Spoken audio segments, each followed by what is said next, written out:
तो दोस्तों राजनाथ सिंह जी ने चाबी भर दी।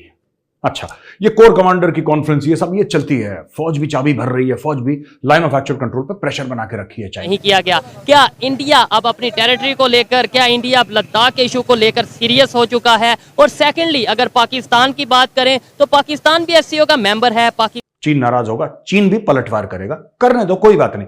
लेकिन कभी ना कभी जरूरी था चीन के मुंह पे बोलना कि बेटा तुम उस लालची बच्चे की तरह हो, ठीक है, जिसको बुफे में हर खाना खाना होता है और फेंकना होता है, बर्बाद करना होता है। बदतमीज किस्म के बच्चे नहीं होता जो लेट जाते हैं कारपेट पे और खूब चीखते चिल्लाते हैं।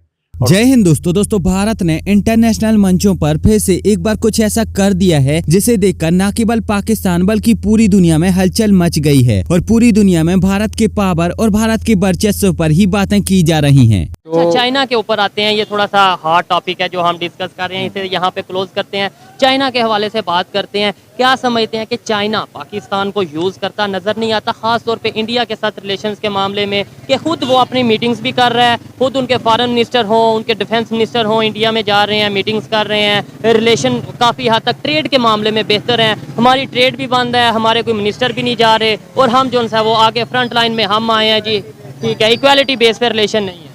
इक्वालिटी बेस पे चाइना अब यूएसए को डोमिनेट करने वाला है, वो इसी तरह करने वाला है। उसने अपने कंट्रीज, चाहे उसके वो एनिमी कंट्रीज हैं, रिलेशन ट्रेड नहीं उसने ख़त्म होने दी। हमारे अभी वो बिलावल साहब थे, उन्होंने वो मोदी को कहा है कि बचर ऑफ गुजरात, ये वर्बली ना बड़ा वो हीरो बनने की कोशिश करते हैं।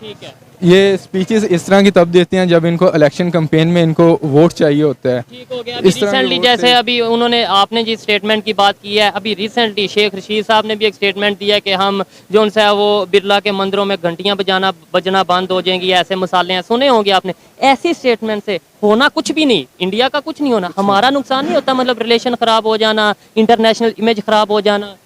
वो तो इंडिया वाले तो आपको अब कंसीडर ही नहीं करते।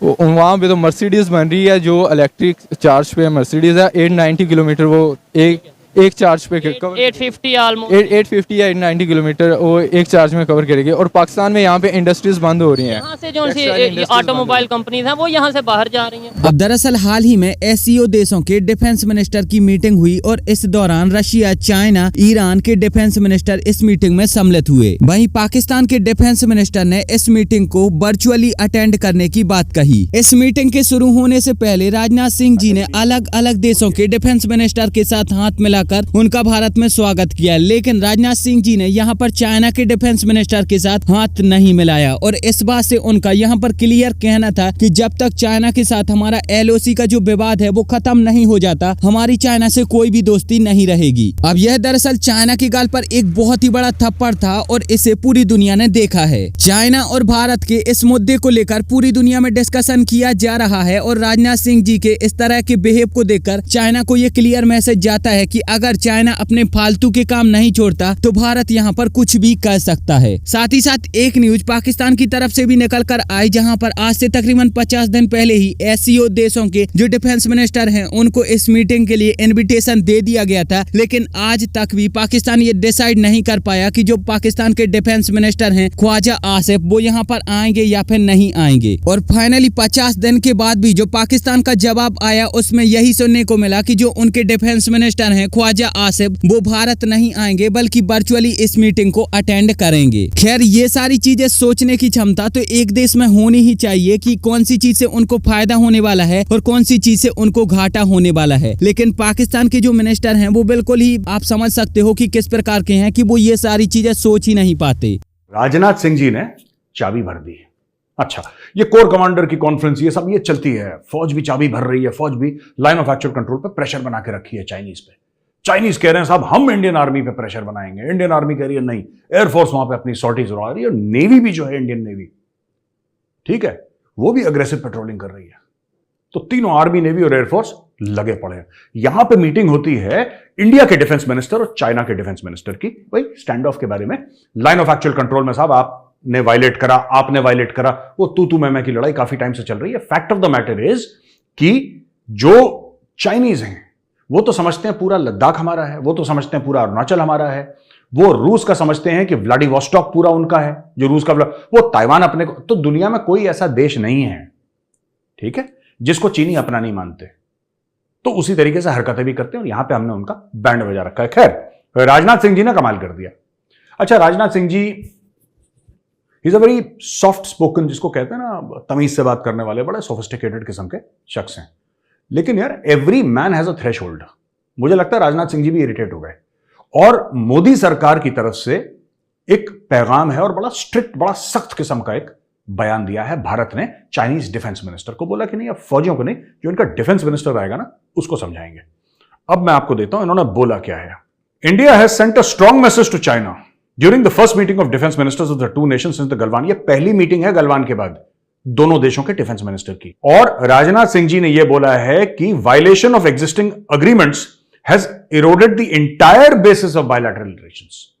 देखिए, जब डिप्लोमेसी में, ठीक है साहब, जब बात कही जाती है ना, हर एक फुल स्टॉप, हर एक कॉमा, हर एक शब्द की अहमियत होती है, हर एक लफ्ज की अहमियत होती है।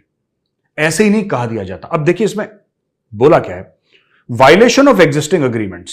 अब वायलेशन ऑफ एग्जिस्टिंग अग्रीमेंट्स क्या है मैं आपको बताता हूं। वायलेशन ऑफ एग्जिस्टिंग अग्रीमेंट, ये 4-5 अग्रीमेंट हमारी साइन हो रखे हैं चाइना के साथ।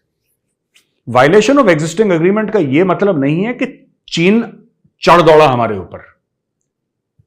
बात यह है कि लाइन ऑफ एक्चुअल कंट्रोल कोई एक लाइन नहीं है। पहले मैं आपको यह समझा दूं, फिर मैं आपको तफसील से बताऊंगा।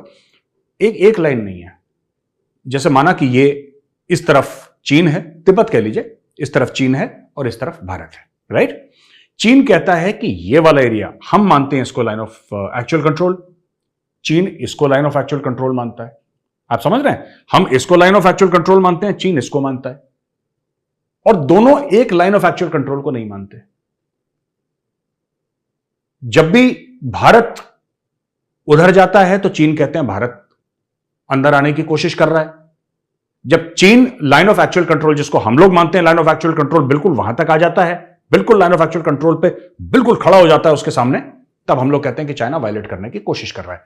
बात सच में यह है कि लाइन ऑफ एक्चुअल कंट्रोल एक है ही नहीं, यह परसेप्शनल है। मैं इसलिए जानता हूं क्योंकि मैं वहां पर नौकरी कर चुका हूं, ठीक है। और हम लोग मानते हैं, चीनी मानते हैं, परसेप्शनल है। अब चाइना मना कर रहा है कि नहीं, एक लाइन नहीं खींचेगी यार। चाइना इस बॉर्डर डिस्प्यूट को जिसको कहते हैं कि सॉल्व करने की कोशिश कर ही नहीं रहा, चाहता भी नहीं है वो सॉल्व।